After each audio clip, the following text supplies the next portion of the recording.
to Disney this day, I'm Egon Bonkers. And on this day in 1999, Tarzan held its U.S. premiere at the Capitan Theater in Hollywood.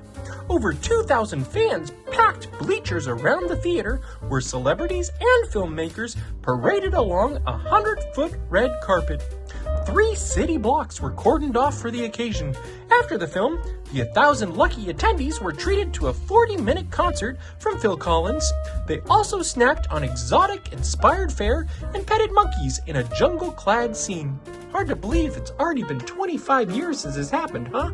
Don't you just love that movie? I sure do. Anyway, have a magical day.